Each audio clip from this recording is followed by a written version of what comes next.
I'd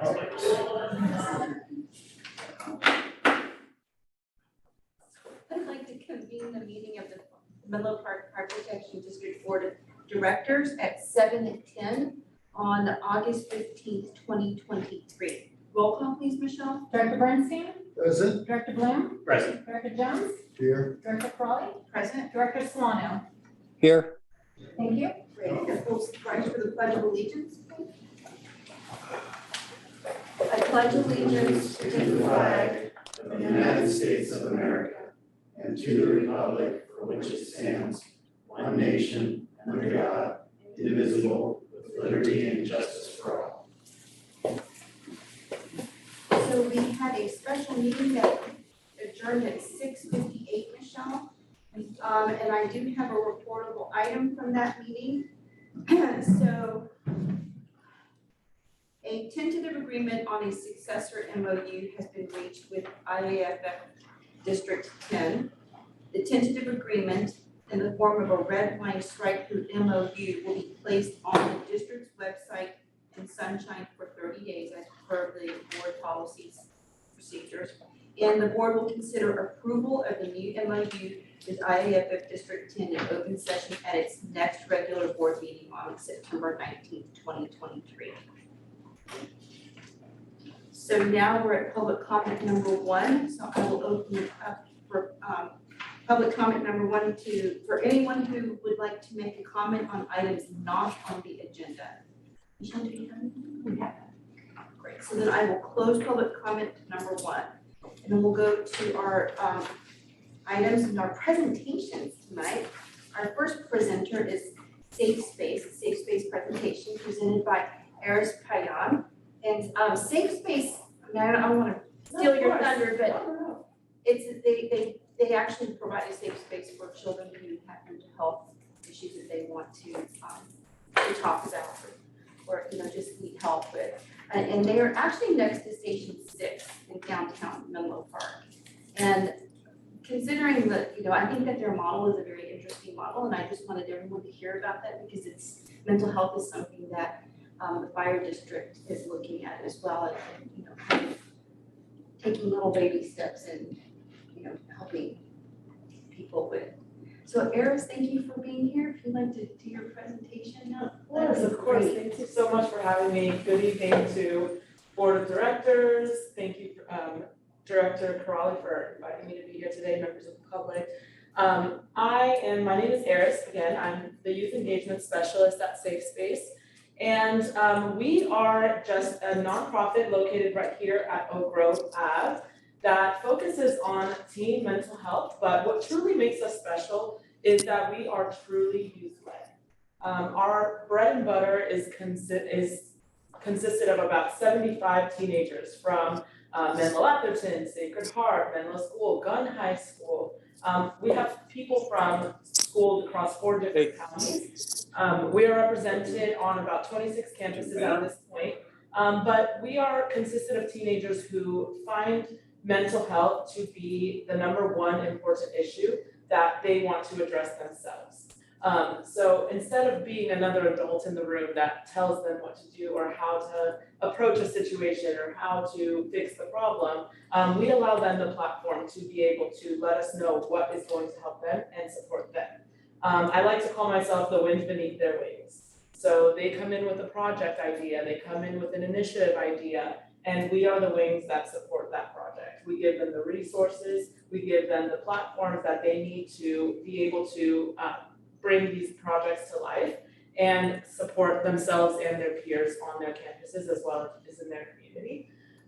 One of the main channels has been short films for Safe Space. So we've conducted several short films that go across the board of talking about generational challenges and barriers. We talk about men's mental health. We talk about eating disorders, all kinds of different mental health spectrum issues that are not normally addressed on a normal basis, but we do that through the lens of our teens. So we allow them the opportunity to tell us what they need and how to help them. So that's just a quick, brief overview of who we are and what we do. And We are proudly in our 7th year and still growing and hoping to expand more into other communities and different areas that allow us to create a bigger impact within the teenagers of our community.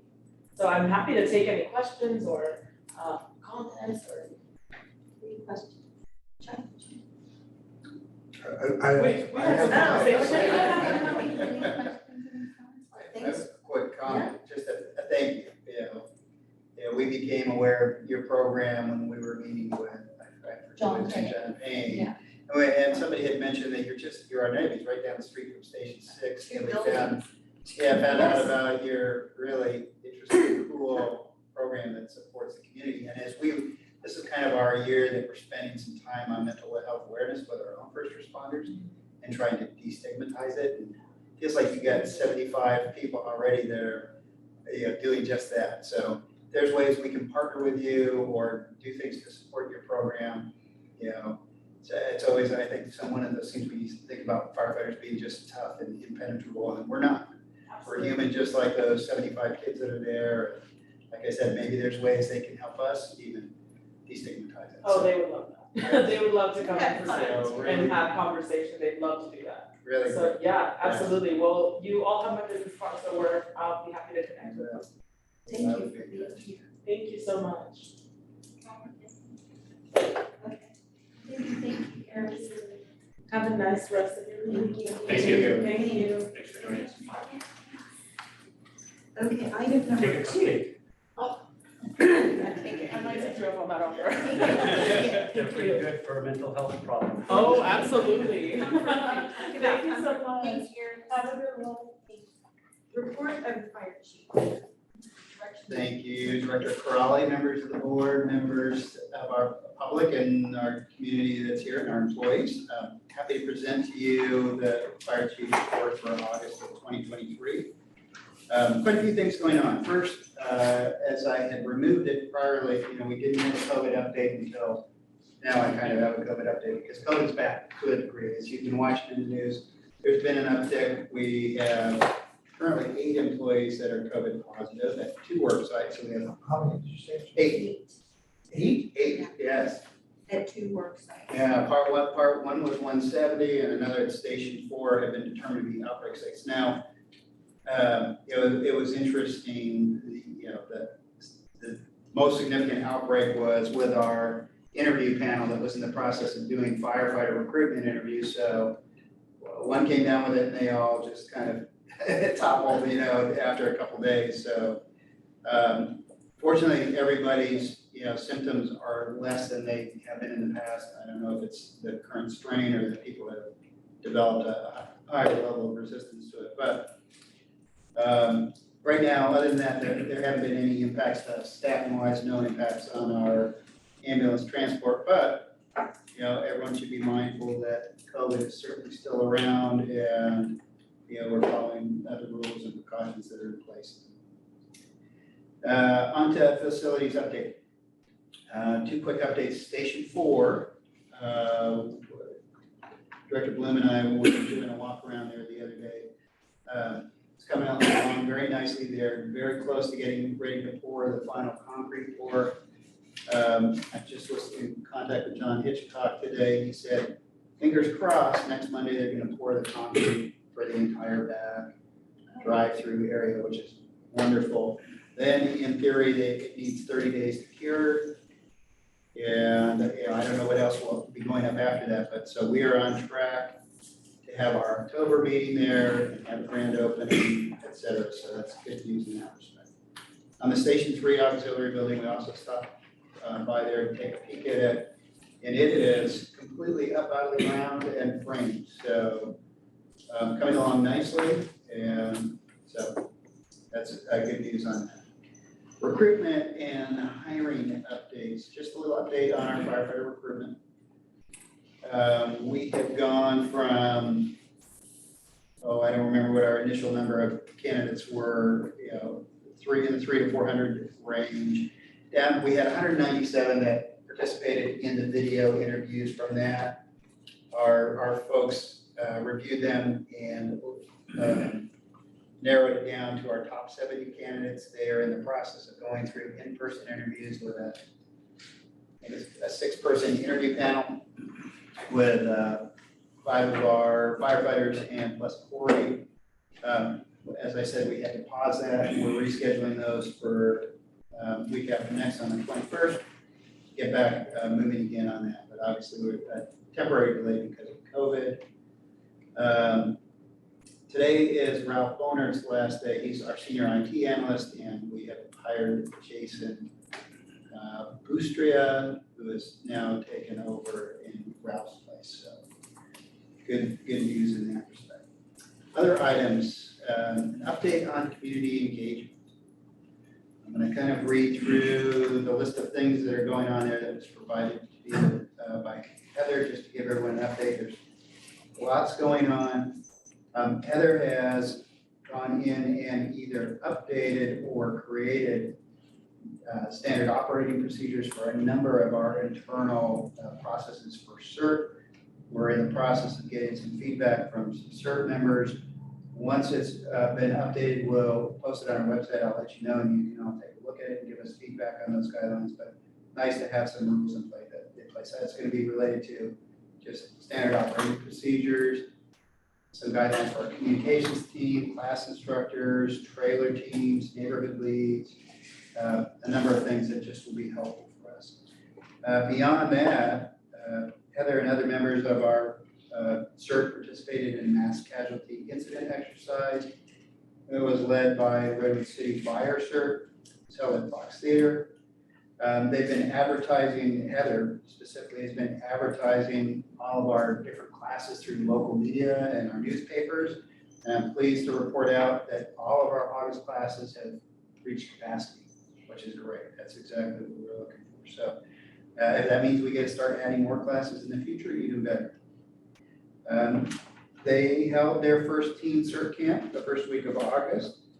Wasn't a giant group of people, but 4 very engaged young people attended and were all well trained in that, so they graduated. We are also, I'm gonna skip over this next item and go on to, they participated in the inaugural North Fair Oaks Emergency Preparedness Fair in July, and the San Mateo County Disaster Preparedness Day in August. We had a CERT booth and fire apparatus at both. I skipped over my next bullet point because it comes along with an introduction. We're going to be holding our first LISTOS training. This is the emergency prep class taught Spanish this fall. And this is going to be taught by someone from the LISTOS organization who is here with us tonight.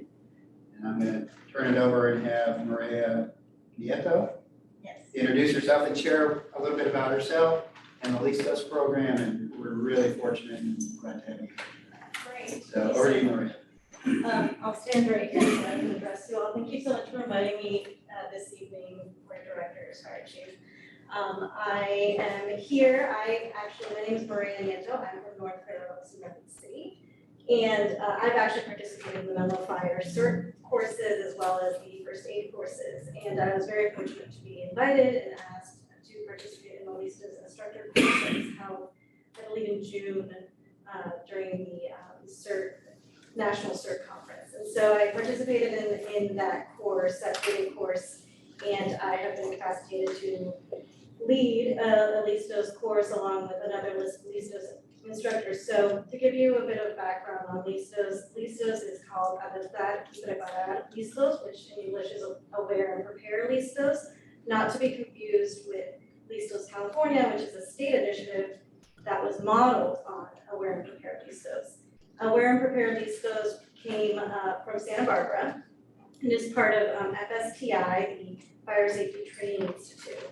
And it came out of a grassroots effort to reach Spanish-speaking community members who, we know for a fact are not often able to participate in emergency preparedness courses or take advantage of them.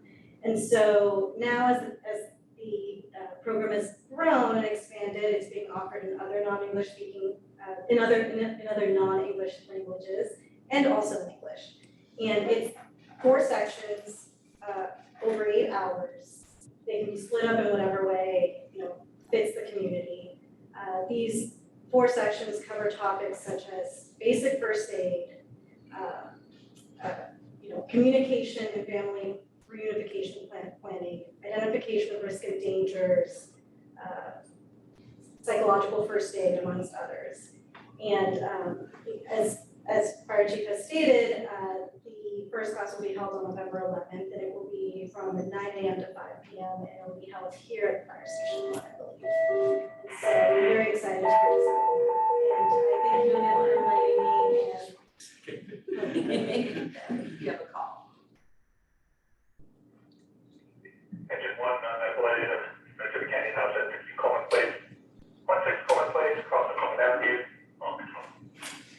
You're good to go. Great. Well, I want to thank you again for inviting me tonight, and I look forward to meeting with you at some point again and sharing with you a status update. But I participated in the North Barrows Emergency Fair that was held, and I can tell you from my interactions with the community members there and from my observations that there's a lot of interest and enthusiasm. So I believe this will be a very successful course going forward. Thank you. Good night. Oh, yeah. If somebody finishes this course, is that the equivalent of CERT training? No, so this is known as CERT Light or Baby CERT. And so this is more of a basic course. It'll give community members the basic understanding of emergency preparedness so that they can not only provide first aid, for instance, or some sort of emergency preparedness within their own family nucleus, but also to their neighbors and community while they await sort of, emergency response teams to arrive during a disaster. So if somebody wanted to take the CERT, would they have to start at the beginning, or does this give them advanced placement or something like that in the CERT? My understanding is that this does not replace CERT. It just gives community members maybe their first sort of encounter with emergency preparedness and might encourage them to want to take on more courses. And so what we've seen, what I've heard from others, that community members who take this course will then proceed to take CERT. Particularly for the Spanish-speaking community, a lot of them will find CERT in Spanish, and so they'll take the course there.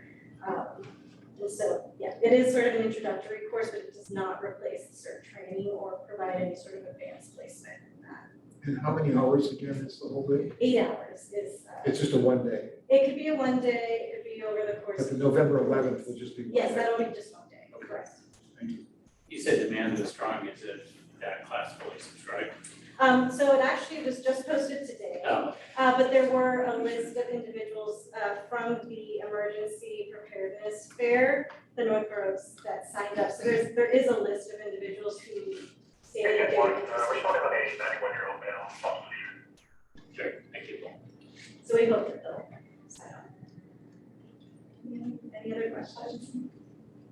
Glad to see it. Thank you, Yeah, thank yeah, you. no, I think it's great, so I guess we'll get an update about Of course, yes, thank you. the class, of Thank course. you. I'd be happy to come back. Thank you so much and have a good night. Thank you for your engagement, and hopefully it ends up being a feeder program. Last year, I don't know if you recall, we jointly sponsored with Redwood City and SMC OEM to do a certain Spanish class. So hopefully, as you do, light the fire and get them excited about it, hopefully we'll feed them right into that program. We can do that. So also thank you for helping us take care of a segment of our community that's oftentimes overlooked in this.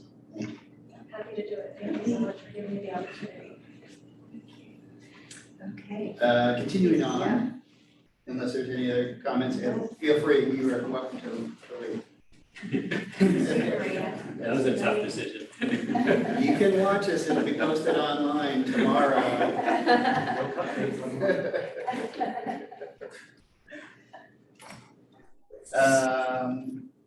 Response times. So a couple of updates. This one is not only, it's basically very similar to what we had last time. Along with these response times, it currently has year-to-date and then what's transpired over the last month. I have on my desk a not ready for prime time, shoot time and response travel time levels by hour of the day. And so we're trying to make that ready for prime time. We have also, I was reached out to a company called FireStats to help us as a professional analytics organization that specifically does FireStats. So we're gonna give them a test run and see if they can't help us actually, it's their sweet spot, that's all they do. To develop either a monthly or quarterly report, give them access to our data and help them actually feed it into their things and churn it out. So I'm looking forward to that. And they're so broad in what they can do data analytics wise, it will really help us make data-based decision making. So looking forward to sharing with you hopefully next month, some additional data analytics with our. Will they give you fire pure, starts. will they give you pure data with that as well? Yeah. Well, I don't know. So I say yes, I'm not sure exactly what pure data is, so we can. Just comparison The other fire. to other fire agencies. Oh, I don't know. Yeah, usually, I think my understanding, reviewing their website, it's usually comparisons we can see. Or we can ask agencies that use them. Yeah, usually it's a pool of Yeah. other agencies, it's not us compared to Redwood City as an example, it'd be us compared to other San Mateo. If they're doing work with other San Mateo units. I'm glad I retracted my yes because I didn't understand. Yeah. The request was, so we'll see. See if that's okay. My data background. Yeah. Any questions on the response time or comments about response times, Chuck? I had a couple, I was curious, was there any rationale behind selecting these dates, like January 1st, August 10th, and then July 14th, August 10th? Sure. Well, the rationale is pretty simple. It's just when I asked Chief McDonald to do the first report, that's what he drew, so I could submit it in the packet.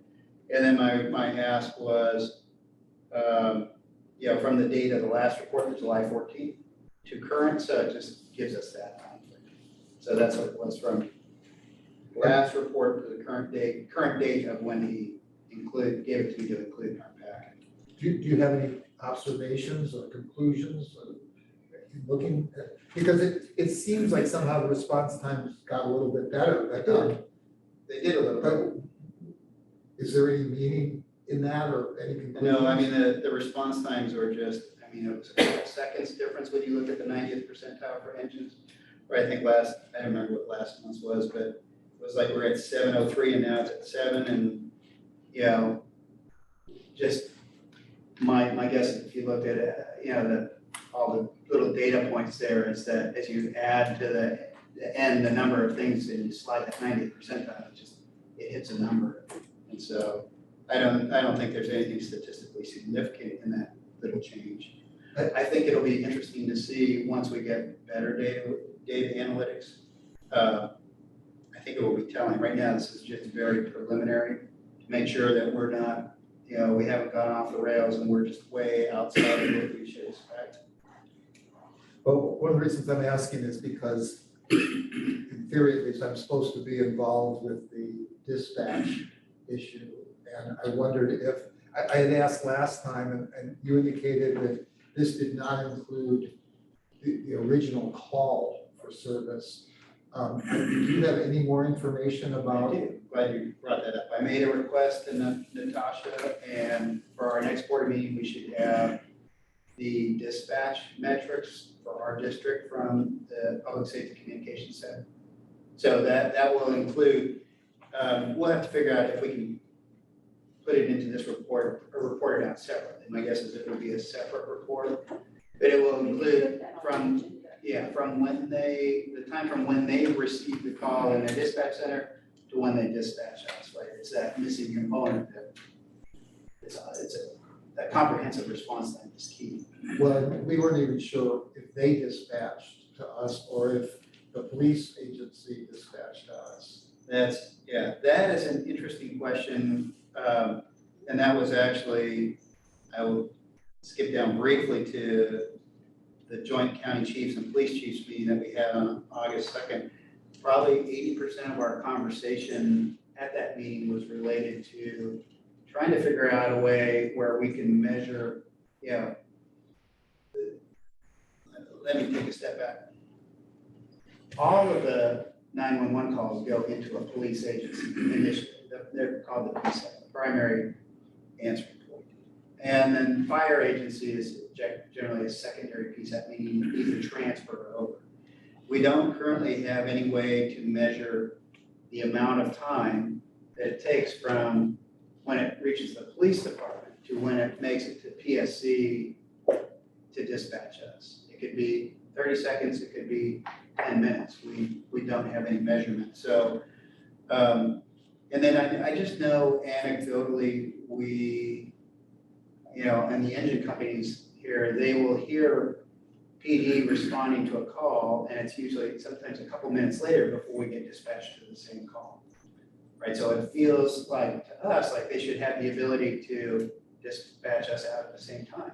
Right? We're missing potentially a couple minutes.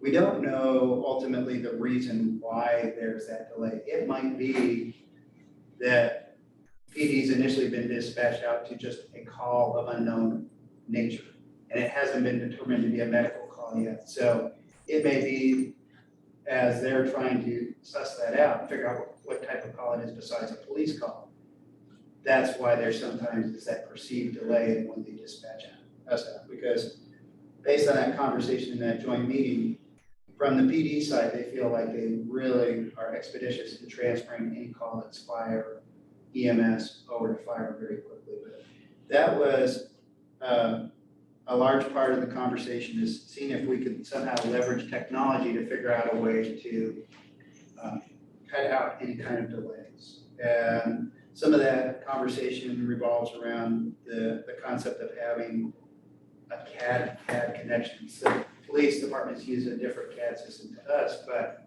there's a number of vendors out there that can connect CADs. So that information will just move over seamlessly right into our CAD, and it can potentially eliminate delays. But the end result of that conversation was, I think everybody was on the same page, is that we need to figure out and identify what the problem is before we try and solve it. And there was a commitment from both sides, on the law and fire side, to try and do just that. Everybody has the idea of, we want to provide exceptional service to our constituents.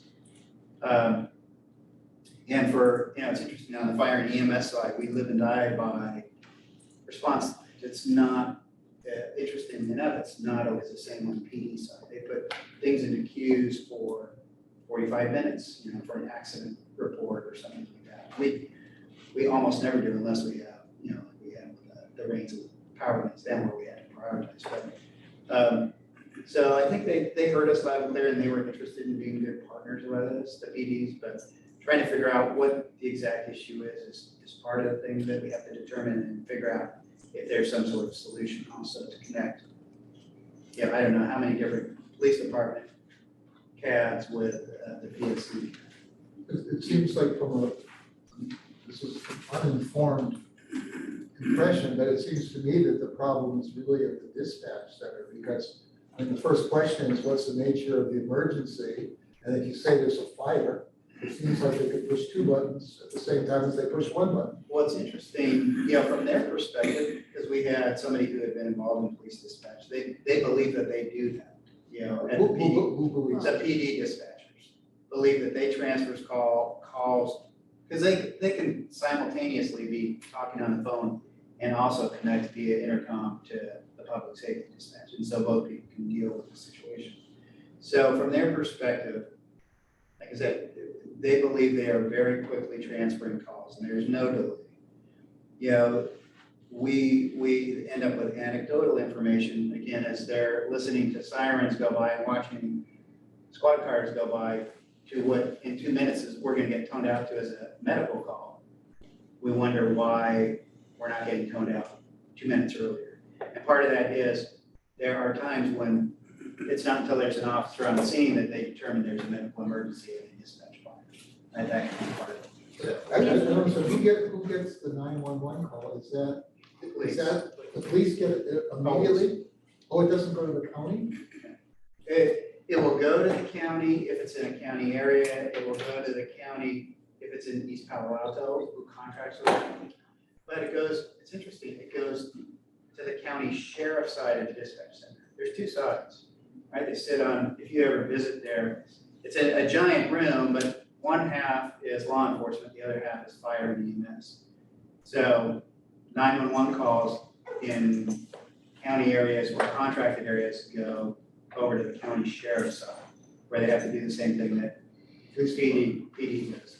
And if it's a CHP call, it goes to a CHP dispatch, which sometimes it just depends on which cell tower you get. So may I suggest, like, if we want to have a dispatch ad hoc committee meeting, we should do that, because I don't want to get too off of Oh, the, sure. the response time. Can I ask a question on response time? Sure. Yeah, but, well, let me just conclude with Chuck. So do you want to maybe schedule a meeting, you're the chair of that ad hoc committee now, we can talk about that later. I was just gonna, just looking at this data, I know that this is still preliminary data. The only anomaly that sticks out to me is truck 4. And Yeah, I'm curious if right. you have any thoughts on the truck 4 anomaly Yeah. there. Because I kind of looked back, I said, okay, well, how does it look against the engines, but then I look against truck 2.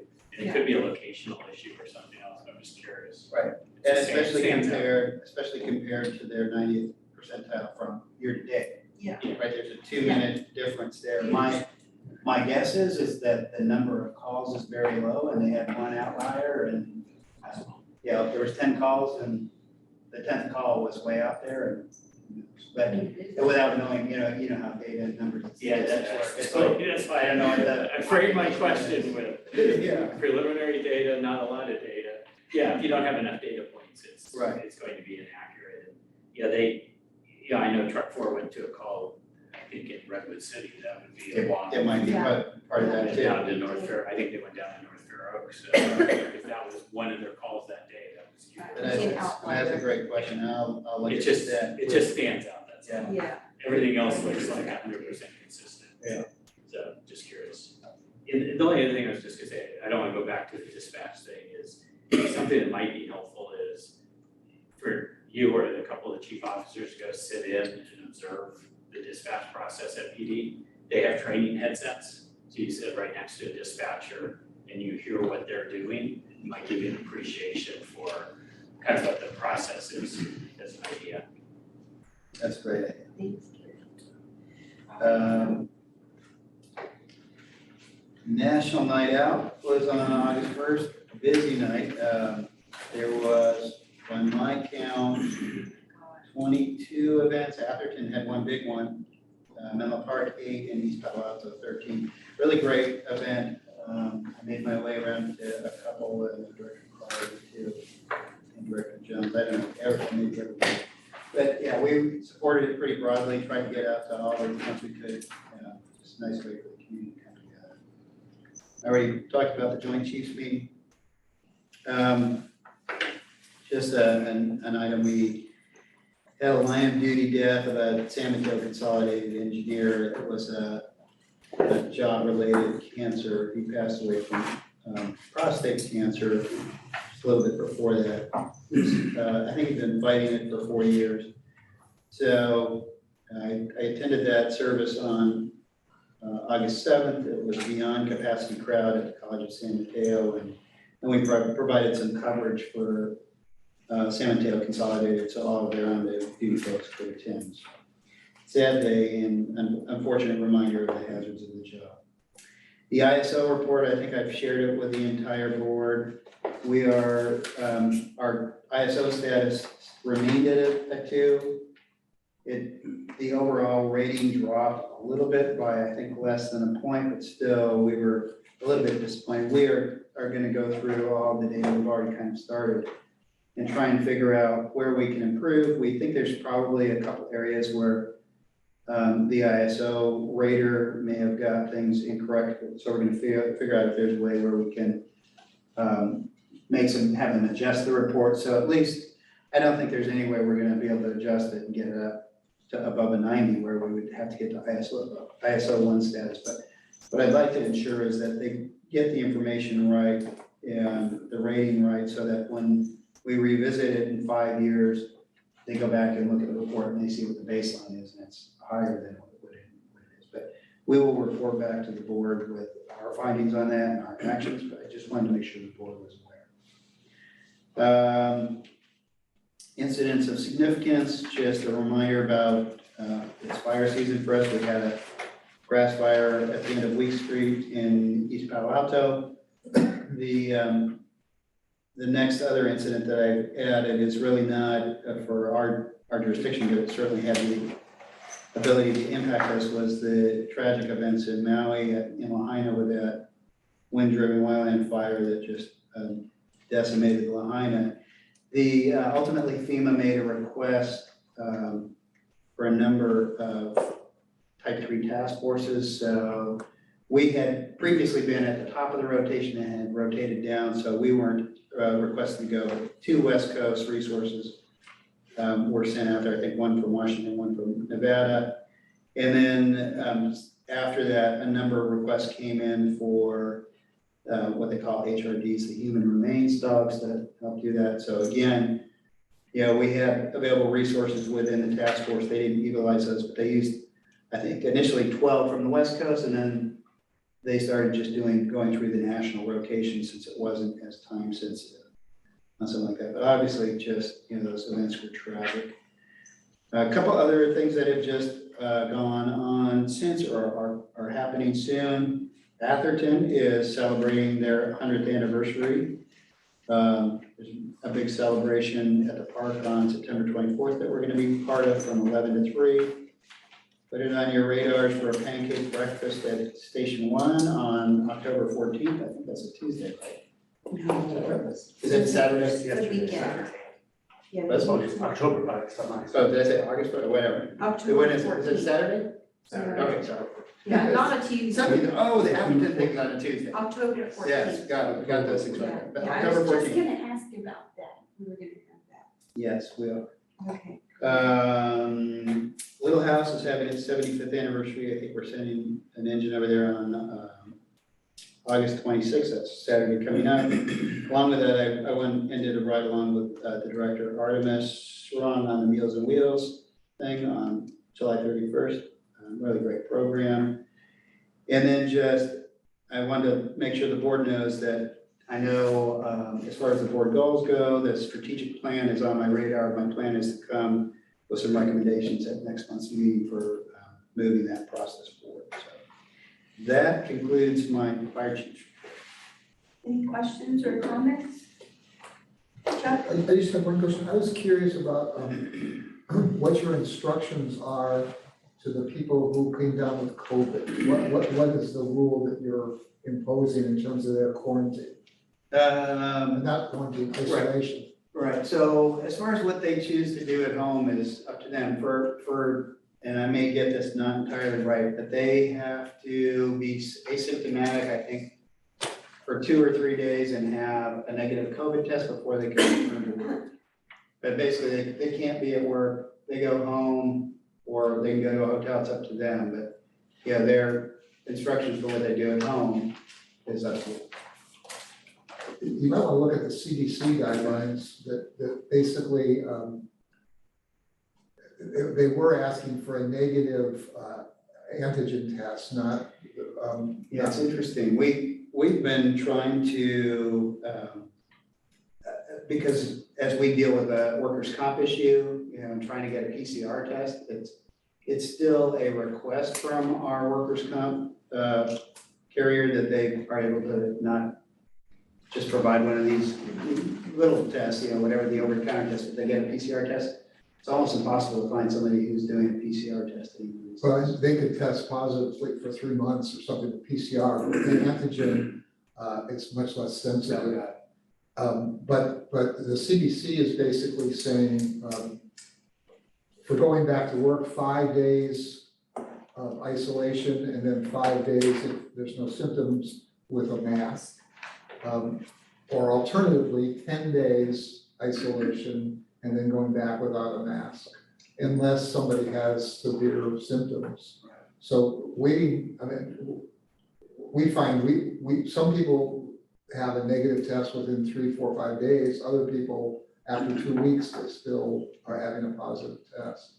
I'll check with Melanie, who does most of our compliance stuff. I know we're compliant with the current OSHA requirements. I don't know if it's different than the CDC, but I'll double check. And we're no longer paying people to be off, right? They're just taking their PTO. Governor Newsom extended it through for first responders through January 1st, 2024. Oh, that's too bad. I was under the impression that it had ended and somebody said, no, it got extended, and we confirmed that. So, yeah. Any other questions or comments? Okay, thanks, Chief. So we'll go to, Director Crowley, I think Director Solano had wanted to make a request. oh, sure, a request from the chief for the chief. I'm not sure, Director, I think. Rob, can you hear us? Yeah, can you hear me? Yeah, is it a Oh, request great. from the chief's report? No, good morning, colleagues. I just wanted to, under the regular agenda, move item 7 before items 5 and 6, and move item 7 before those 2 items under the regular agenda. Well, what would the board like to do? I mean, I think that the other 2 items will be pretty easy to get through, then we can have a longer discussion on item 7. Rob, I mean, just to dispense with the actual business. But it's, I'm open to whatever the rest of the board. We finished with the chief. Yeah, oh, yeah, I think we're finished with the chief. Full calendar. Yeah, can we get through the consent calendar first, Rob? Sure. Okay, that's the item that we're on right now. So for the consent calendar, would anyone like to remove an item?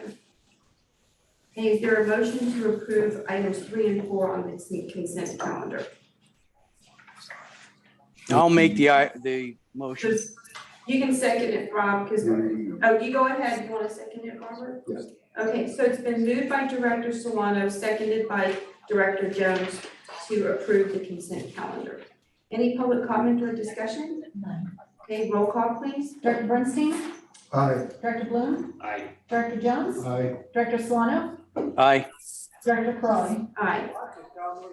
So Rob, so we're on the regular item, the regular agenda now. So is it basically, because you're probably, what, 2 or 3 hours ahead of us? 2 hours. Okay, so I'll do whatever the board wishes on do item 7 up to the first item. I think 5 and 6 are gonna take about 3 minutes. That's each. what I think, okay. Rob, can we just go through the regular business, because I think they're not gonna take long, then we have more time and we won't have to rush discussion of item 7. Are you denying my request? Well, I mean, you can ask the board, I just asked the board what they thought, and so, Okay, well, I'd like to make a motion to move item 7 up. hey, is there a second? I'll second it so we can discuss it. I mean, the item's on the agenda. Okay, roll call please, Michelle. Director Bernstein, Aye. Director Bloom, Nay. Director Jones, Yay. Director Solano, Aye. Director Crowley. No, so that item, that motion fails, so we'll move on to item 5 of the regular agenda, which is to consider the Finance Committee's recommendation to adopt a resolution authorizing the fire chief to execute a 2-year contract extension with Aid Bailey for fiscal year 2023-24 and fiscal year 2024-25 audit services in the amount not to exceed $105,000. Elaine or Chief, I think Elaine probably is gonna present here. So basically our request is pretty straightforward. So we are actually asking the board to extend contract for iBailey for audit services for another 2 years. So they have been our auditors since for fiscal years 2021, 21, 22, and 22, 23. So the fiscal year that just ended, we're still covered on that. So there will be no fiscal impact for this year's fiscal budget. So the budget for 105,000 will gonna go to the next year's, budget proposals and then the year after that, if it gets approved. So the reason why we wanted to extend the contract for iBailey is, first is, we really wanted to be consistent with, the standard practices, the best practices under GFOA. So GFOA states that, for audit services, best practices is at least 5 years for various reasons, like, for cost-wise, like for continuity of the program, things like that. And we are actually pretty satisfied with, our current auditors. They have been giving us, helpful insights, throughout the contract period, giving us advices on, the implementation of new accounting standards, which is, pretty heavy in the past few years. We actually have one upcoming that we are actually starting to implement as well. So we are actually happy with their assistance. So, and that's really important because basically, at the end of the day, that needs to be agreed with the auditors, and we have built like a good working relationship with them, so we wanted to continue that. So that's, kind of like our request. Okay, well, thanks to the finance committee for looking at this. Yeah, I support the idea, but I may have misheard you, but I thought you said we want to extend another 3 years. Just It's just 2 years. Okay, I just want to clarify. Any other questions or comments? If not, is there a motion to approve this resolution? So moved. Second. Okay, moved by Director Bernstein, seconded by Director Jones. Any public comment? Okay, roll call, please. Director Bernstein? Aye. Director Bloom? Aye. Director Jones? Aye. Director Solano? Aye. And Director Crawley? Aye, so that motion carries. And we'll move on to item 6, which is consider the Finance Committee's recommendation to approve and designate district personnel authorized to submit applications for funding for public assistance programs. Elaine. So this is a pretty standard form from CalOES. So basically what this is this actually just designates, the authorized personnel to submit the, application for, public assistance programs for us to be eligible for, funding. So basically, this is just kind of like, thinking ahead. So in case we have like, emergency declarations that we could be eligible for funding, this standard form is already in place and we can just submit it and, apply for that specific program. Any questions or comments? Rob, do you have any questions or comments on this? The Finance Committee recommended approval. I recommended it to be forwarded as Gary did to the full board. Okay. Is there a motion to approve this resolution? So moved. Second. Okay, moved by Director Bloom and seconded by Director Jones. Any public comment? Okay, roll call please. Director Bernstein? Aye. Director Bloom? Aye. Director Solano? Aye. And Director Crawley? Aye, so that motion carries. Thank you. Now we're at item 7, and this is to discuss the future of the Emergency Preparedness Committee for the remainder of 2023. And at the last meeting, well, Director Bloom resigned from the committee. And at the last meeting, I, as the president, decided not to repopulate this basically so that the staff, which has undergone a lot of transition, can kind of get its sea legs and implement some of the things that they set out to do in terms of their planning. And this is on the agenda because Director Bernstein said or suggested that we vote on whether or not we should populate this or not. And so that's why this is here. So I know Director Solano, and Director Bernstein, y'all both wanted to discuss this, so I'll open it up for discussion from the two of y'all. Rob, you wanted to move this to the beginning? Is there anything? Yes, I did. you want to add? Okay, Yes, I wanted to move it. Just the importance of this incident, considering what happened in Maui, where the governmental emergency evacuation system or their emergency prep system did not work properly.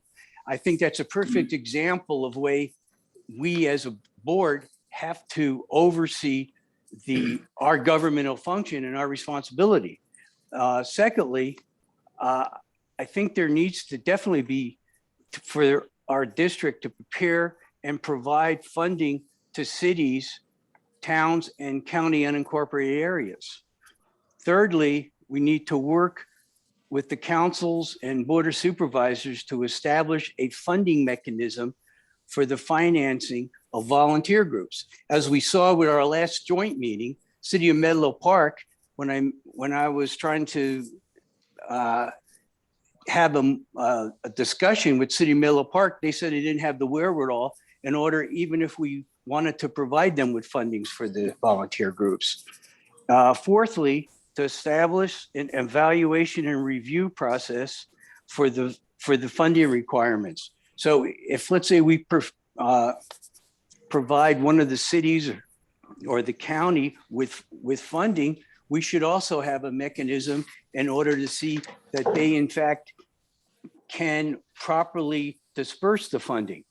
And then finally, establish and prepare a workable funding amount for our current and future funding for all our volunteer groups. So those are the discussion items. And what I just saw with a 3-2, it appears that the majority of the board really doesn't feel that the emergency prep committee is as important as myself and as Chuck seconded, as Chuck does. So thank you. Chuck?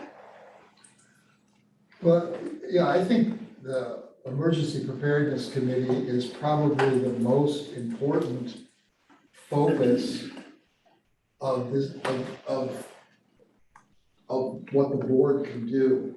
It's kind of the interface between the public and the fire district staff. It's really the only committee where people from the public even show up to listen to what's going on. And I don't want to be overly critical, but I don't want to be sitting here a year from now saying, I told you so. But what happened in Lahaina is the same thing that happened down in San Jose when there was a flood, and it's the same thing that happened in Napa when there was an earthquake. And that is, no warnings were given, nobody found out about it. People who were supposed to know better somehow didn't know that cell towers, the majority of them aren't powered, and therefore can't function without power. There's no battery backup or anything for the majority of cell towers. And we just need a functioning alerting system.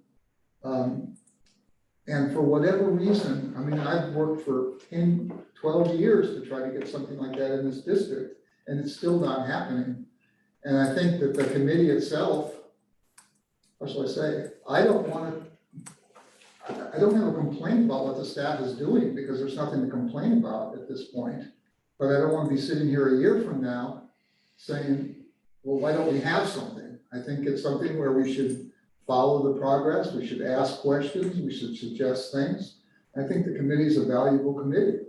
And I can't understand why the board wouldn't want to support the whole idea of emergency preparedness and alerting system involving the community. So I think it's an important committee. How shall I say? I think there's some question among board members about my style of asking questions, but I can tell you that my style might not be gentle in some ways, but the fact is the people who were in charge of doing things for us in the past didn't get anything done. We don't have an alerting system. We don't have a procedure. We don't have a way to get the word out to people, and we should have that. We've had plenty of time to do it. So to say, okay, well, let's just trust that it's going to happen this time, I just don't feel like we should be trusting. I think we should be inquiring and asking and discussing. So I favor the continuation of this committee. I would hope that Director Bloom would stay on, but if he doesn't want to serve, I'm sure there are other people. I mean, all of the other members of this board have served on that committee in the past, and I think that we should continue it. Yeah, so I have lots of things to say. Yes, first of all, I don't think the idea of whether we have a committee or we don't have a committee is a reflection on the broader board's view of the importance of emergency prep. So, kind of on a personal basis as a board member, it is a critically important function.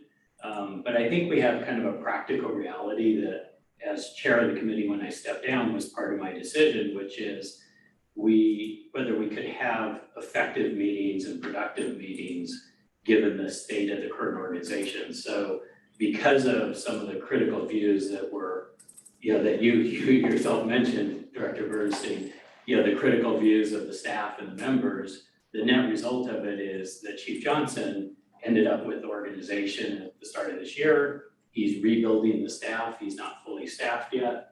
And it was my feeling that the committee was trying to impart reviews on policies and opine opinions on strategies for how to successfully deliver on the goals of the emergency prep function in the district prior to the staff having time to develop those views. And so I'm not suggesting in any shape or form that we should suspend it forever, but I think through the end of this year, giving Chief Johnson time to get fully staffed, to develop the policies and the practices that he thinks are important so that the staff work can be effectively done. Once the staff work's effectively done, then I think the board opining on the policies and strategies of staff is critically important. But I think they need breathing room, not spending a lot of time preparing for meetings to discuss ideas that aren't fully baked or ideas that they haven't even had the staff or the time to fully study. So this is not about a lack of commitment to community prep. It's about the most efficient way to get there. And I believe the most efficient way to get there is to suspend the committee, let staff do their work, let staff get restaffed after the decimation of that team over the past couple of years, and then basically repopulate the committee at that time to serve its policy review function of staff recommendations. Thank you, Robert. There's a couple things, historically as well as how things function right now, as I see. And there's no offense to anyone that is going to lay down in someone's feed the information I'm going to share. We had at least 4 years ago, if I recall, I know right after I got on the board, an opportunity when Chief Harold was here. We had a meeting over at Station 2, going around to all the cities. And at Station 2 had just, a year earlier, just gotten online and ready to go. And part of what was at that point in time, the building itself was wired up for, we had the monopole, and it also was wired up to receive, transmission or, an alerting system through the LRAD system. And we as a board had an opportunity to vote on that at that point in time to make that work beginning in East Palo Alto. But at the majority at the time, board members, and I think including the two that are with us here today, voted no to have that system. It was brought, excuses was brought up, there was no policy manual to put the LRAD system into place. But in Atherton, up at the dam, they had a policy manual that was the basis, essence of creating any other policy manual, even in East Palo Alto, but it was voted down. So fast forward, I appreciate that and understand how important having an alert system in place would work. I've been flooded out over in East Palo Alto twice, and so it would have been nice to have a flooding alert system going on at that particular point in time. Lanai is just experiencing a situation where, who knows, their alert system may have failed. Somebody forgot to push the button. I don't know. But yes, it is important to have an alerting system throughout the district, and we need to get busy on it. As a group, as a board, and I say as a board because part of what we did 4 years ago again was to begin to put together we had consultants come in and talk to us about creating strategic plans around emergency preparedness. As far as I'm concerned, I don't think that's been touched hardly at all. I know when I was president of the EPREP committee, that's one of the items that was on the agenda, but it didn't want to get talked to. all of those strategic items that have been laid out there, board has talked about it, is there to be worked on. And part of what that strategic plan has to do with funding, in terms of coming up with a policy based upon what the board think and having it in writing so that everybody can follow. How did, giving money out to give money out because it's necessary that people have, I get it. I'm over in East Palo Alto. I'm the area manager, a person over there. And hey, if we had more money, it'd be great. But without indiscriminately trying to give out money without some accountability at the end is foolish practice in any institution. And so we haven't, as a board, created those policies to be able to do that. So I think the first thing that would need to be done is that, but it hadn't gotten to it. We haven't gotten to it. So part of what frustrates me as a board member is that these meetings, the emergency preparedness meeting, I know when I was engaged in it, become one of a shouting match, become one of one individual's opinion that monopolizes a meeting. And that's not how a functioning institution or committee really needs to occur. We can't berate staff in meetings. We have to encourage them, even though that it may not be what we may think that they should be doing, but we're not their supervisor. We are there to develop policy. And that's part of what, I'm not into disbanding the emergency preparedness committee, but what I am is that it needs to be functional. It needs to be, the committee members need to be respectful, and there needs to be a purpose that is worked on a month-to-month basis, leading to that end result. Because there's no need for us not to have an alerting system throughout the system. But people have to get to that certain point to voting on it as a board. And we failed twice in making that happen within the last 4 years. So, in terms of keeping the committee together now without having the chief, current chief and Chief Johnson an opportunity to figure this thing out of what is best appropriate for the department in that area. And the board really needs to figure out how to create these policies that would help supplement what is going on at the staff level. So, anyway, I'm too rare. I have a comment to make. So, a couple of things. I actually agree with what Robert has to say, because he and I were together on the EPREP committee when we were dealing with the LRAD system. Number one, but the main thing is, I just want to make it very clear to the public who's ever going to listen to this in the future or who are listening to this now, that the fire district is not less committed to the community emergency response teams and community preparedness. In fact, the reason that I have not repopulated this committee is so that staff can actually get its plans together and implement this so that we can actually go out to the community, work with the community volunteers who have been really, really great over the last years that I've been on this board to actually do the work so that the community can actually be prepared.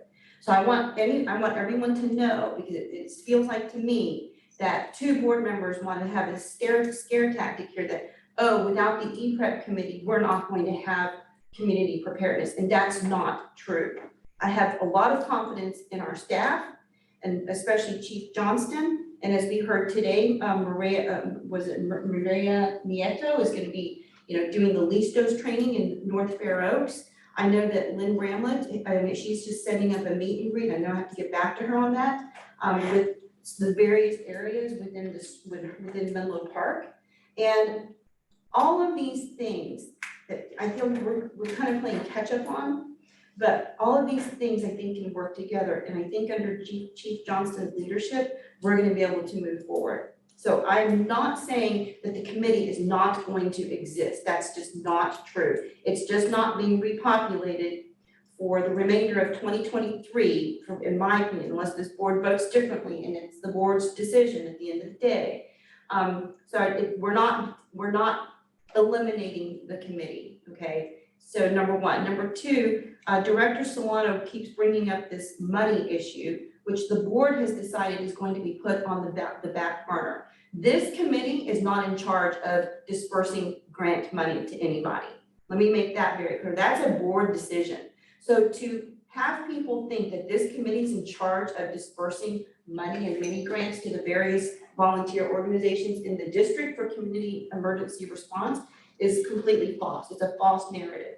So I just want to make that very clear. So right now, I don't like, from what I'm hearing, I don't like the way that that the committee seems to be the holdup for progress, and I don't want that. And that's the only reason right now that we're suspending this, just so that they're not repopulating the committee, so that staff and Chief Johnston can go out and with the chief to work in our community with the community volunteers, okay?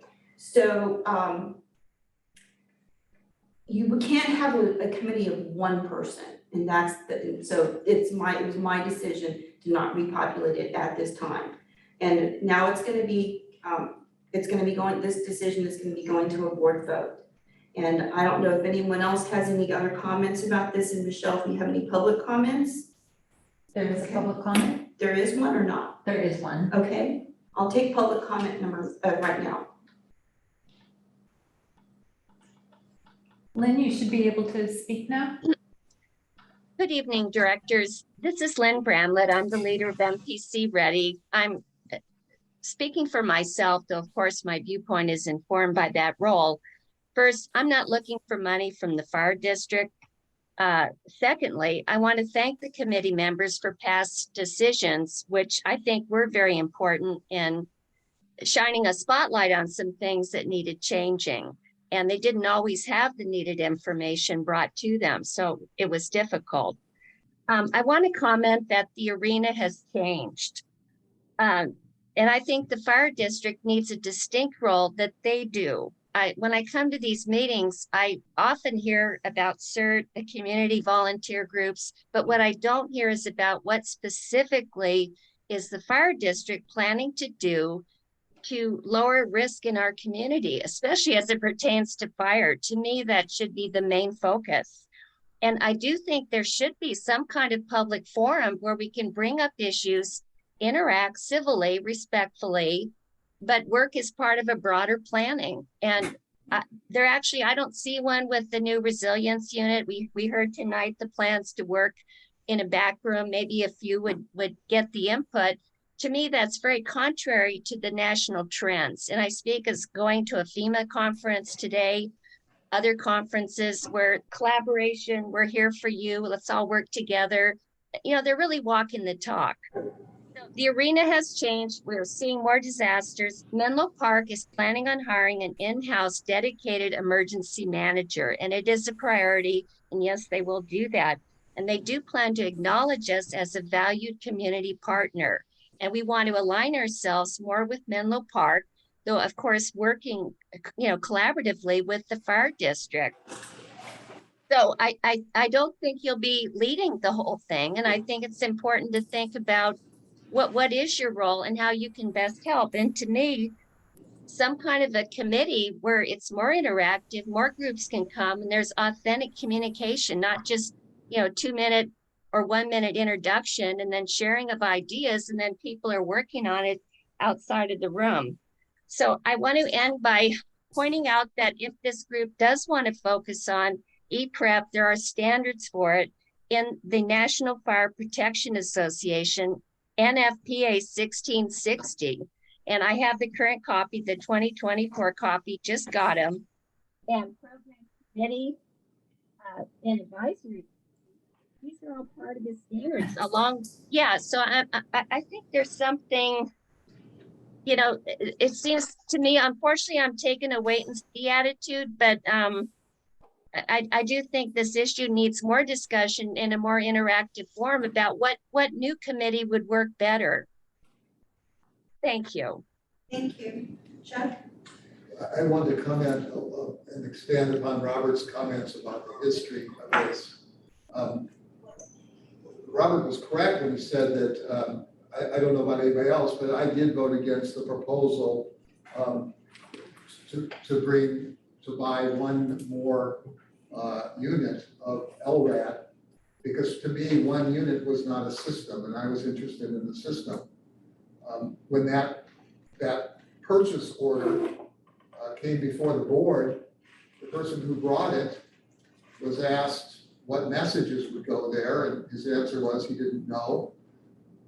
The question was, were we gonna use the audible alarm, or were we gonna use voice things? I didn't know. Who was authorized to use it? I didn't know. And after hearing all that, the problem was, we were gonna buy a piece of equipment and spend a couple $100,000, and in the end, have nothing when we got done, which is exactly what had happened 2 years prior to that. The fire district does own an LRAD, and the board was persuaded to buy that system, and as I recall, it's about $150,000. And we were persuaded to buy it because we needed to plan how many of these audible alarms we needed throughout the district to be able to reach everyone. And no one knew how, I mean, these were basically speakers that were designed for aircraft carriers. Nobody knew how far the voice or the alarm could go through trees and things like that. So the plan was to buy a mobile unit, which we did, and move it around to different places in the district and measure how far it could be heard, and therefore how many units would be needed to blanket the whole district. So after we bought that, I don't believe a single test was ever conducted. The thing sat, as far as I know, it's still sitting in storage. I think it actually is in Station 2, but maybe it's in Station 4 now. I don't know where it is. But we bought that unit and it was never tested, never used. And my belief was that the person who was doing this wasn't capable of talking about how it should be used and what kind of backup power we needed. And how we were going to operate these things. I just didn't feel that there was enough knowledge there. And that's why I did vote against buying one more unit. The guess was initially that we needed about somewhere between 20 and 50 of these units, maybe 30 or 40 to blanket the whole district. And that would cost, I don't know, $10 million or something. It was a major investment, but it also would give us a major opportunity to warn people about where to evacuate if that was necessary, what to do about fires, where there might be some sort of hazardous material spill or something that should be avoided. All sorts of information. I thought it was incredibly valuable, but we didn't have the expertise to do that. And nothing happened. So the reason, Robert, I want to know, I voted against it because to spend more money and get nothing just is not something I want to do. So let me finish. To spend more money and not get anything for it was not something that I supported. So, I mean, yeah, I did vote against it, but it's not because I didn't want a system. I just wanted a system and including the people who were going to operate it. And we just didn't have that capability. And I think this is something that we should keep on discussing. I think the impetus for this came from the board to a large extent. And I think it's important that we keep that going. So that's really all I have to say about this. I'd like to speak. I'd like to speak, please. Robert. No, Robert, you wanted to say Yeah, I something, do. and then I will open it up together. I think maybe I missed that meeting, Chuck, that you making reference to about the 20 LRADs that was looked at. All I knew was that we were talking about was two. One ended up near the dam right now in Aston, and one that was gonna go in East Palo Alto. The mobile truck has been used because we did use it and test it out in East Palo Alto at Station 2. And so the goal was to then meet with the city. I think we were sitting on the EPRA committee at that point in time. So part of the issue is that, and I'm not gonna keep dragging this on, we need to get to the vote, but part of some of the issue as I experienced over the board in the EPRA committee is that there's nothing, the goals and the strategic plan that we looked at and talked about that we needed to work on were never, everyone who got in, who was chair of that committee, didn't open a book that turned to the page of what we needed to work on for that particular committee. And as a result, each chairperson took off in their own direction with where they thought the committee should go. And as a result, things flounder. There were pricing for the LRAD. There was a cut, we had talked about, where those systems could go. We just never got to the point because there was a different commitment that the majority of the board at that time wanted to take. So now we're at this fumbling stage, an active stage of any kind of system to alert people when there's a disaster. It will happen. Another disaster will happen. Are we prepared in that respect? No. We may be prepared in other things, but not in terms of community prepared, neighborhood prepared. That's a whole different question. And I think that's what the community group challenge is to put and figure out from neighborhood to neighborhood, what is the best way to be to communicate with residents that are in those cities. So to say that there was, we didn't pass, it was $10 million in 120, that wasn't true. As far as I know, I was at, maybe not at that committee. Gary? So I'd like to make a proposal that we leave the Emergency Preparedness Committee suspended for the remainder of 2023. And prior, making a motion, a motion that we leave it suspended for the remainder of 2023. And in advance of repopulating it, that we clarify the objectives for the committee so we can avoid this kind of circular dialogue in the future. Is there a second? Second. Okay. Any public comment, Lynn, on the motion? I haven't made my comment. Okay, yeah, it's now your turn, Rob. Oh, thank you. Okay, first thing, I want to say, Robert, you're incorrect. We contacted all the police agencies, including the county, during the time when we wanted to buy that system for the responses. And they said that our former fire chief did not coordinate with them. So they weren't in favor of it. They were in favor of a system which the county has established where we have administrative rights in order to send different signals out to the community through their messaging system. Chief, do we have administrative rights to the county system? This is off topic as to the. No, it's not. It is off Okay, topic. let me The motion finish. is to, you're out of order, No, Director Solano. I'm not out The of motion order. is I'm trying to bring a suspend- point up. The motion is to suspend the committee, the EPREP committee for the remainder of 2023. So if you would like to make a comment on that motion, that is what. That is what I'm what- doing. That is what I'm doing right now, okay? No, you're not, but go ahead. I am- Out of courtesy to you, I will let you. No, you're not comment. being courteous at all. You're cutting me off. Okay? You need to be Finish. quiet and let me You have finish what I 5 was minutes. saying. Each director has 5 minutes to comment. Okay, well then be quiet and let me finish. You have 2 minutes now. No, I don't. I have 5 minutes. Michelle, could you please time me, please? No, you've already commented. I have not. Michelle, You could you have. please time me? Yes, give them 3 You- minutes. you Comment can't- on- You You're out of cannot order. run, you cannot run a kangaroo court Recess here. for 5 minutes, Michelle. Michelle, have you timed me? No, we're taking a recess now, Director Solano. I'm going to reconvene the meeting. Director Solano, if you'd like to speak, you have 5 minutes. Thank you very much. The first thing I'd like to come up with is that, Madam President, this is not a scare tactic for our community. It's very hard for the people that are involving emergency management and disaster preparedness, especially with the recent occurrences in Maui, okay? It's very hard to say, well, it's a scare tactic when it appears that some of the governmental agencies weren't prepared there. And then secondly, the information that, Director Jones had put out, I'm not saying it's not truthful, but I had contacted all the police chiefs, East Palo Alto, Menlo Park, and Atherton, and the county sheriff at the time. And they said that they wanted to coordinate those types of emergency messaging systems with basically OES that has a messaging system through the county. And that's my question to Chief is, do we have administrative rights to that system? Chief, do we? We don't. We We have to don't? access it, we have to access it still through OEM.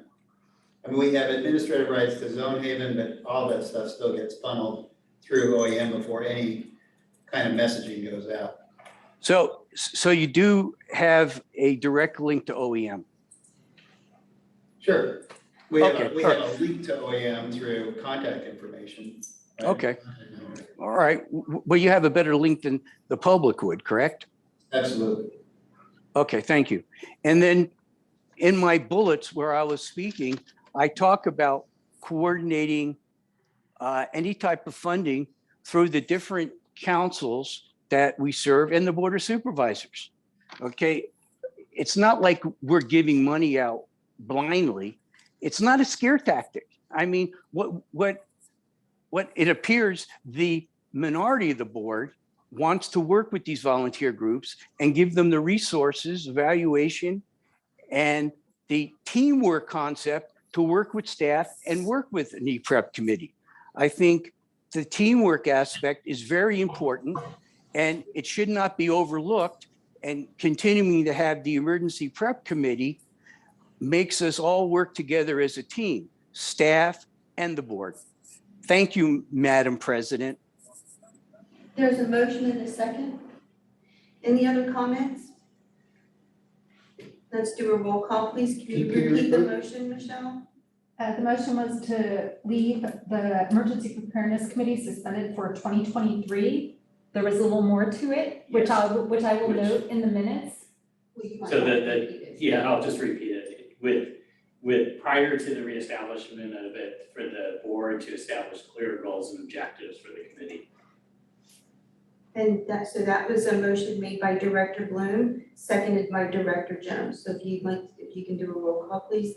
Director Bernstein? Nay. Director Bloom? Aye. Director Jones? Aye. Director Solano? Rob? Director Solano, you need to unmute yourself. Thank you. Nay. Thank you. Director Crowley? Aye, so that motion carries. So we're moving on to proposed agenda items, and I actually have one I hope that the board will consider in light of the Maui fire, and I've been on deployments for other wildfires in the state of California. And my heart breaks to see the pictures and hear about the updates from my Red Cross colleagues. I have Red Cross colleagues who are there right now in Maui. We have extremely skilled sets that's like extremely or highly skilled areas that they are helping with as much as they can, given the severe damage and devastation. So I know that we have surplus engines, and I hope that we can do something in terms of possibly donating one to the Maui Fire Department. I heard that their fire engine number 1 was completely destroyed. I mean, you can't even recognize it. And one of the things that kind of made me think about this was when Robert had to deal with the CZ lightning fire, when you're when we did something, did we loan engines in the water tiller to then Loman and to what is the other? Ben Loman, you brought the porta potties over there, and so anyway, donating or doing something to bring over equipment, we have a surplus, is something I hope that we can consider on our next agenda. I'd like to discuss it and maybe put it on a future agenda. So I'd like to make a motion to put a future agenda item for the September agenda to consider donating a fire engine from our surplus to the Maui Fire Department, or at least discussing, not consider,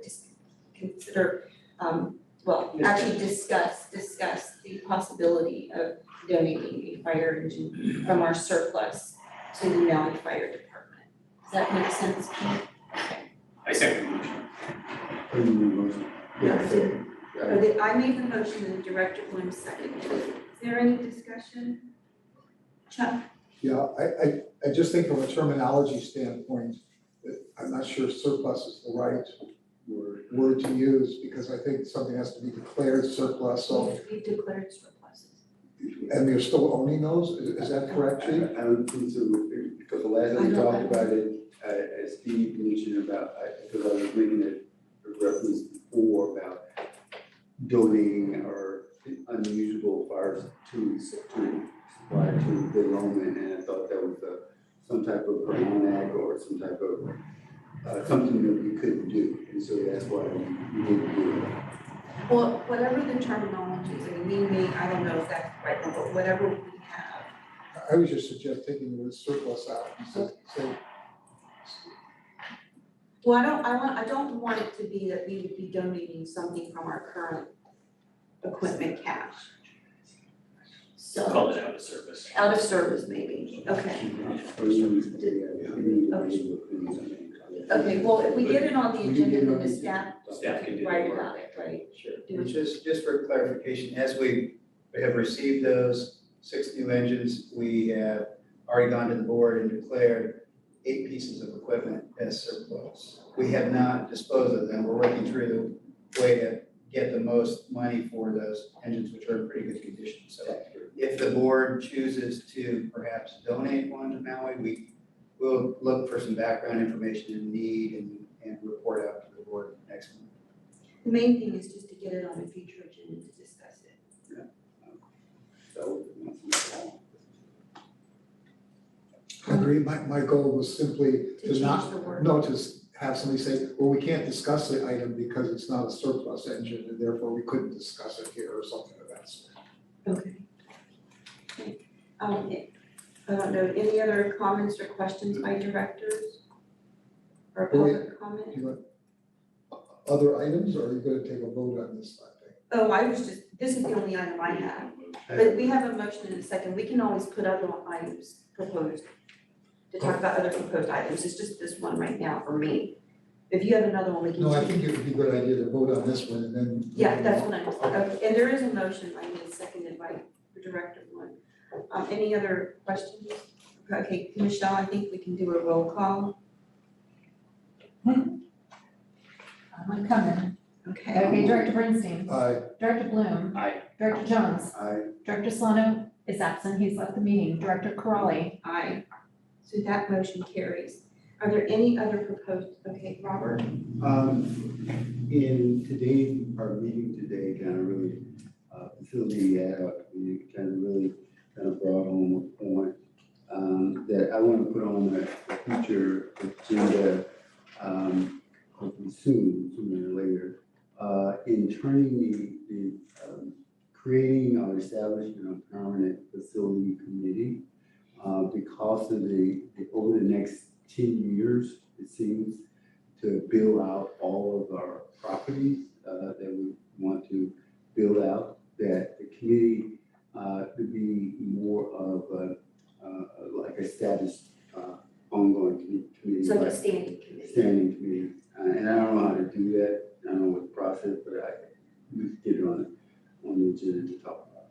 So are you making that motion? Yes, I am. I'll second that. So the motion is to discuss on a future agenda, creating a standing committee for facilities, right? Right. The facilities Committee. standing, committee. Standing. Any discussion going forward? Any public comment, Michelle? Okay, roll call please. Director Bernstein, Aye. Director Bloom, Aye. Director Jones, Aye. Director Solano is absent, Director Corrali. Aye, so that motion carries. Any other future agenda items? Chuck, did you have one? I think there was one other thing from facilities, which was just, I don't know if it needs to be on the agenda, which is to give the instruction to the finance committee to start the preliminary work on Finance. finance plans for the future facilities. How Not to- would that work? I just don't know. I mean, if it becomes a standing committee, No, but this is something the finance committee would do anyhow. Remember, we have an investment manager that's managing our funds. It's out of the scope of their work to do the recommendations to us on how we would finance a large scale facilities project. And so what we talked about in the ad hoc committee was getting a parallel process going in finance committee to start the initial processes of looking at financing for our Potential facility, projects. for potential projects. And I just don't know whether the board has to directly put that on the committee agenda, as I understood it. And I think we need to talk about Okay. what that looked like. Yeah. And what, Okay, so then what would would the future agenda item be to consider potential funding mechanisms for future facilities projects? To have the finance committee consider those. Okay, versus, You don't want to do it at the whole board. You want the Okay. finance Okay, committee to so- work with so- staff to go off okay, and do the work. so, and, yeah, So so it's- if we're gonna, okay, then let's do that, because that would follow our procedures of having the board discuss this and directing this to the finance committee. That's what I'm suggesting. Okay, so did you get that, Michelle? So do you wanna make a motion here even to put on the future agenda for the board to discuss funding? For the board to discuss chartering the finance committee to discuss financing for long-term real estate projects. Did you get that, Michelle? Okay, is there a second on that motion? Second. Okay. Motion made by Director Bloom, seconded by Director Jones. Any comments by the board? Any public comment? Okay, roll call please. Director Bernstein? Aye. Director Bloom? Aye. Director Jones? Aye. Director Sloan is absent, Director Crawley. Aye, so that motion carries. Okay, so we have 3 proposed agenda items for the September agenda. Are there any more? Last call for for proposed agenda items. Okay, then let's go to the next item, which is reports and requests. So, number 8, committee reports, the HR committee, Robert? Briefly, we met, the HR committee met on August the 1st, in the conference room, 170 Mansfield. We had a very productive committee, I think, conversation. Fire chief was there, and Francine was there, Kristen McDonald was there, and the senior human resource analyst, Corey, Lee, as well as Michelle. The committee, there's, the chief went over some of the accomplishments that we had for, that took place in the recruitment. And the number that I got to was, there was 400 applicants that were came through. 257 of those applicants passed the test. And that, as Chief said, 197 were had video interviews, which I'm sure that was quite a task in and of itself. And that I guess there was out of the 197, I guess 70 of those individuals will be go toward in-person kind of interview process after that.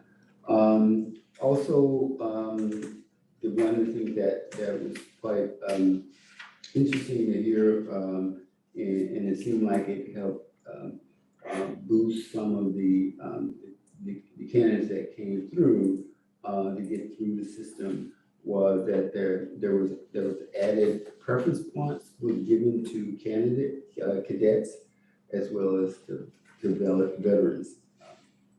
Also, Chief mentioned there was an open house where there was 100 people that showed up. And that also added to, I assume, to that improvement that took place. What the committee had talked about was also, and this fell under the current activities of recruitment, and the other areas that the committee was focusing on was DEI, and there was a survey that informational survey that were with consultants helped staff to kind of put together, and because of all the activities that with the recruitment and trying to kind of resolve that process in hiring first, that currently the survey, the DEI survey, information survey is currently being put on hold until after the recruitment process is kind of got stabilized or settled in at that point. There was no other recommendations. There's no recommendation to the chief. There's everyone there at the unanimous consent of the outcome that took place. And there's no recommendation to the board at this point in time. So Jimmy, I don't know if you have anything to add. You did a great job. I'll just say that I'm happy with the progress the HR department has made in terms of, making sure that the survey was created, it's gone out, and, just being diligent about making sure that, it's just out there and keeping track of, when they should make it more live, I guess. So thank you, Chief, for doing that and working with staff on that. Finance? So I'll read, The chair's no longer here. Yeah, I'll report out on the finance committee. So on an informational basis, the transfer of funds has taken place for the, kind of our excess cash outside of the cash flow we need to pay bills to the investment advisor. They made the initial investment into the camp fund. If you recall, that was the fund that they were recommending over the LAIF fund, where the money is. So our funds are now earning north of 5% interest versus being in the 2 to 3% range. So that's good news. And then now that the money's there, they'll start over time putting the money into the other various investment vehicles as represented by the investment policy. So just informational update on that. Finance committee did review and accept the treasurer's report as we always do. The month ended, I guess it would have been July 30th. And then actually June 30th, sorry. And then we had the 2 items that the board voted on already that were discussed in committee and subsequently approved here by the board. That was the finance committee. Thank you. Can I ask a question? Sure, Chuck. How much went into the camp fund? I knew you were gonna ask that. I think it was $80 million. Yeah. Initially was transferred in there until they set up our I thought it core was portfolio. 50. 57 was gonna then go into the corporate fund. No, that's right. Right. Yeah. 57 is the answer? No, 80, so we transferred out of LAIF 80 million over initially into camp. That was its landing spot. As soon as PFM has the core portfolio set up, we'll move 57 million out of camp, leave the remainder in there, but currently 80 million was earning that So like 5 23 million is what will go in there? 23 will remain in Yeah. the camp fund. And that number is gonna fluctuate up and down based on our cash flow needs. Right, so as we get a big chunk of tax revenues in, our camp fund is gonna go up and down, it's kind of our float, because we can get liquidity within a day. I mean, it's Yeah, here. the way they It's here, so. the way they characterized it is essentially the camp fund is the moral equivalent of the sweep fund. So any of our capital that's not in our checking accounts and accounts for immediate payout will sweep into that fund. As soon as we need that capital, it'll get transferred to wherever it needs to be. Well, so here's the email from the chief, Chuck, that gives specifics, and this was an email that was sent to us on August 6th, where it sounds like 85 million has been transferred out of the custodial account into where it will be held in the camp fund until we move 57 million to our core portfolio. Camp's current annualized yield is approximately 5.3%. So that's based off of Elaine's email from August 4th, and you sent this to us on August 6th. Yeah, Not chances really are, about that. and chances are it's changed from that already. Right, that's Because right. It Because the does market's change on a been- daily basis. Yeah. The balances that I was going to hope you would take a look at were those that were in Bank of America. There's huge deposits in Bank of America that I think are probably earning less than LAIF, and if anything. And it just doesn't seem there's any reason, I can't remember what it was exactly, but something like $12 million sitting in Bank of America. So, you want me to just? Yeah, go ahead. If you're gonna have a big discussion about this, it's sort of an important topic, it probably needs to be agendized. This is Yeah, why not don't- just a finance committee report right now. Well, actually, so, is that okay with you? I don't need to Chuck? discuss it, I was just. Can I just answer the question, we can move on? Yeah. So the quick answer to the question is that PFM is part of their process. They did the work to determine the kind of the cash flow we needed for operations. And they separate that out from the portfolio that they're managing to give them a consistent amount of money to manage so that we can take a longer term perspective. Yeah, no doubt about it that in the future we could look at that free cash flow and say, is there something better we should be doing there? But it's out of the scope of what PFM was hired to do, other than help us determine where to put the line. That was just a request of the committee, Yeah. that's all. Okay, any other It's a good comments or questions? Okay, we'll go to the liaison reports, Town of Atherton hearing. Yeah, so Town of Atherton, they continue to talk about their housing element, continue to be challenged by a lack of what they perceive to be affordable properties that would allow affordable housing to be built, given the land price in Atherton. They do have a consultant working with them now as well. So that was ongoing discussion. Again, they reviewed multiple different properties. In this particular review, likely because of our feedback on Station 3 property, the adjoining property, which is now partially consumed by the new building. The accessory building is on that parcel, was not discussed. So they didn't raise it again. And then they talked about pickleball, and they did talk I went to their Environmental Protection Committee, I think it's called, EPC. And they had some discussion that kind of blends into the arborist territory about the tree canopies and what the fire implications are of encouraging more tree canopy. And if they decide to take that up, I told them I would refer them to Chief Johnson and his staff to talk about tree canopy and the effect on fire safety versus my representing that, which I'm not my expertise. I can give theoretical, but nothing more. And then they did invite myself and Heather to a whole series of ADAP block parties. So they're doing these little block parties throughout the summer. Invitation came the day before one of them, so I don't know whether Heather made it to that one. I did not, but we will try to, between Heather and I, try to attend those. I'll coordinate with her. That was the essence of the Town of Atherton meeting. I believe they do not have an August meeting. Any questions or? Ms. Palawato? I don't really have, they meet on the first and third Tuesday of the month, so I didn't go to the last one because it was primarily, National Night Out. Yeah. I missed that one. I can tell you that National Night Out was a very successful event for East Palo Alto, and Chief and Mr. Block that They had the best food, and I can confirm that. I went. I'll confirm it. We had Indian foods, we had tamales, Mexican food, we had Roro Chuck there, with some good fried chicken and fish and best in the city. So it was quite successful and really good turnout. Almost everyone on the block and the cul-de-sac kind of showed up. So, and the city was proud.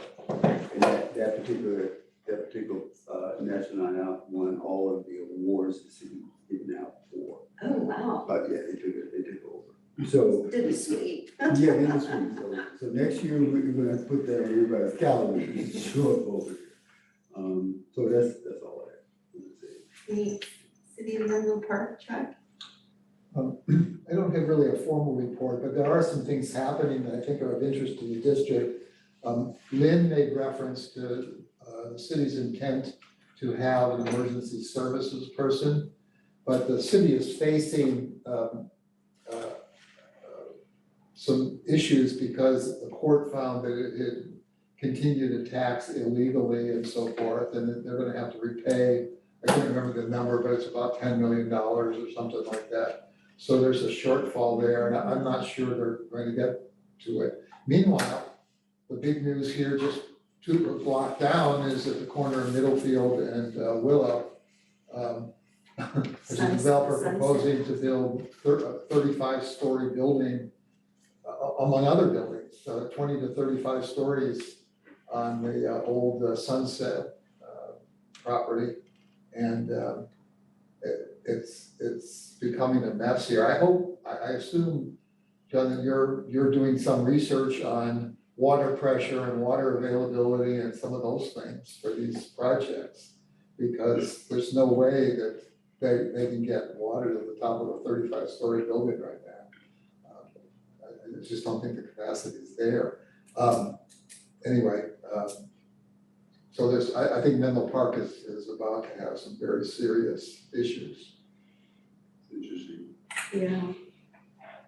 Okay, thanks, Chuck. Oh, yeah, okay, okay, for the committee reports? Okay, Just briefly. okay, yeah, ad hoc, this is the facilities ad hoc. Yeah, I won't go through everything because we had a quite extensive meeting, but the upshot is, everything is moving along in terms of planning. John, I had, the staff have received the proposals from the architect. So by our next meeting, we'll have some idea the priority in terms of architects' evaluation of their proposal. And then assuming that the chief will probably from there it'll flow to the board at that point in time. There are some really interesting areas that we talked about, we looked at. One of them has to do with the finance area, in terms of parallel conversation on. And we moved two items that was on the agenda. One had to do with the warehouse use or building in terms of understanding it a little bit more in its uses. There's some good conversation, positive conversation. I think will be the board probably need to really hear in order to kind of help at some point evaluate where we go with that. And there's a study session with the city of Menlo Park that within the city of Menlo Park to discuss certain issues that might be of importance to the board in terms of bracing for or encouraging the chief along on. So we're going to discuss those two major areas at our meeting in September. I'll just leave it. What was that, Michelle? Go ahead, Director Jones, sorry. No, I'm done. Okay. I have something. Just to make a note here, we were still on the liaisons report, and for some reason, I don't know why, because it always carries forward, but the ad hoc committee reports isn't on the agenda. I don't know why, but an ad hoc committee is a committee, so we could call it committee reports, right? Yeah, I was gonna say, I think it's an oversight, Yeah. so we So, should I think definitely it's- put that on there, but if. Yeah, like I said, it's supposed to automatically carry over, so I have no idea what happened, but just note, and then we still had for the liaison reports, the County of San Mateo and Yeah, the so- Pre-Hospital JPA, which Director Solano is on. No, but he is, but I have a comment, I can Okay. kind of talk about at least District 3, because it was in the newspaper. Sounds like the, this is the county liaison report for District 3. It sounds like the long time, John, that whole study that we did on the Santa Cruz Avenue, why Alameda de los Pulgas Task Force, it sounds like that is gonna be implemented now. So just that I haven't heard any, I just saw it in the newspaper, so FYI. So I don't know how much change that's gonna have, but I don't know if you saw that. Yeah, I'm in contact with the county. Yeah. I've got all the plans.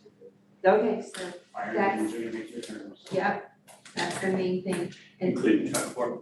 yeah.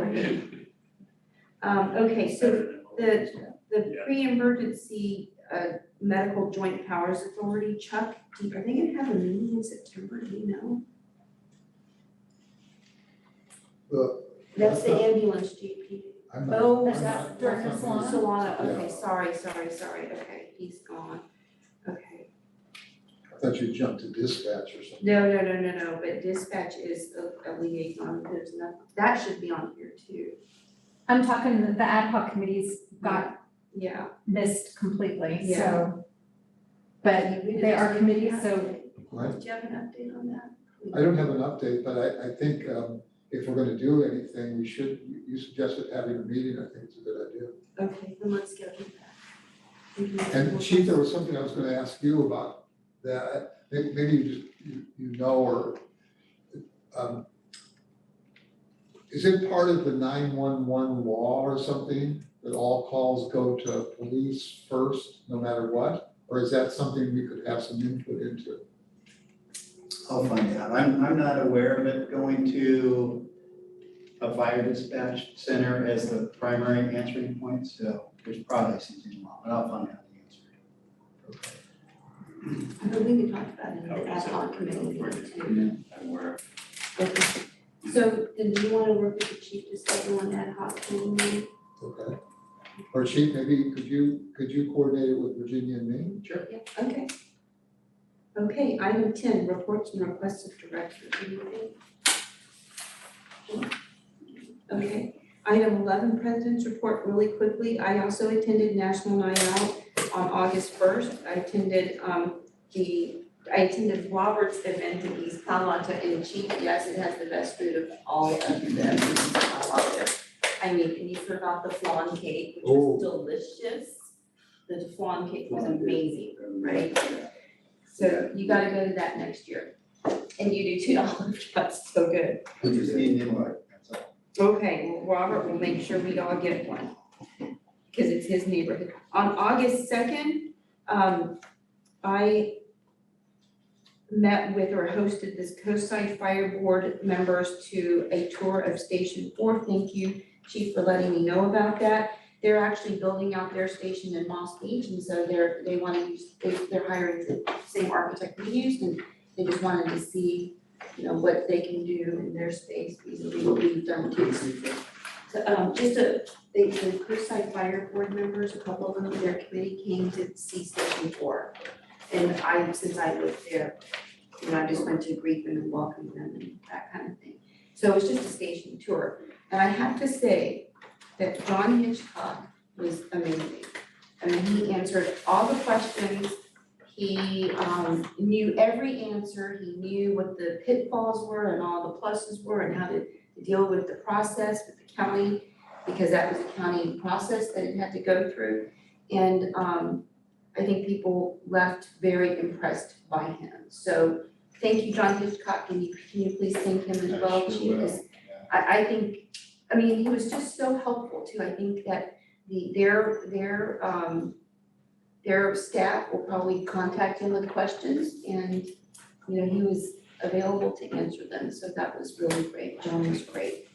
And then the last but not least, there's a chili cook-off, a competition on August 25th, I think, at Grant Park in San Mateo. So let's cheer on our firefighters, because they've been great in terms of winning. And that's pretty much all I have to say. So I'll open this up to public comment number 2. Any public comment, Lynn?